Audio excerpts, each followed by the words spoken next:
Welcome to கேள்வி கேட்போம் சேனலுங்க. திருச்சி ஜிஹெச்ல 19 வயசு சீதாலட்சுமிங்கிற பொண்ணு தவறான சிகிச்சையினால இறந்திருக்காங்கன்னு சொல்றாங்க. ஸோ அது என்னன்னு பார்த்தீங்கன்னா, அங்க இருக்க நர்ஸ் எல்லாருமே புரொட்டஸ்ட் பண்றாங்க. ஏன்னா, அந்த பொண்ணு ஒரு நர்ஸ், ஒரு ஸ்டூடண்ட். ஸோ அதனால அவங்கலாம் சேர்ந்து இப்போ ஒரு புரொட்டஸ்ட் பண்ணிட்டு இருக்காங்க. எதனால நடந்துச்சு? எப்படி நடந்துச்சு? அப்படின்னு சொல்லிட்டு. ஸோ அதில என்னன்னு பார்த்தீங்கன்னா, அந்த பொண்ணு மூக்குல சத வளர்ச்சின்னு சொல்லிட்டு அங்க அட்மிட் ஆயிருக்கு.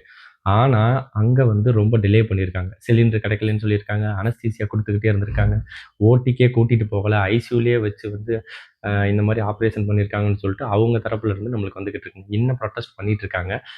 இதுல என்ன நடந்திருக்கு அப்படின்னு சொல்லிட்டு தெரியலங்க.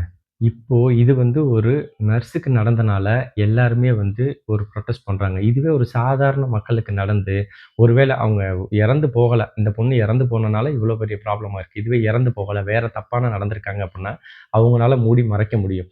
தயவு செஞ்சு இந்த ஃப்ரீ பஸ்ஸோ, ஃப்ரீயா சிலிண்டர் குடுக்குறதோ இதெல்லாம் அப்புறம் வச்சுக்கங்க. பிரியாரிட்டி எஜுகேஷனோ இந்த ஹாஸ்பிட்டல்ல அப்கிரேட் பண்ண என்னவோ அத பாருங்க சார். இந்த ஆய்வு நடத்துறேன்னு சொல்லிட்டு நெறைய பண்ணிட்டு இருக்கீங்க. தயவு செஞ்சு இதெல்லாம் இம்ப்ளிமெண்ட் பண்ணுங்க.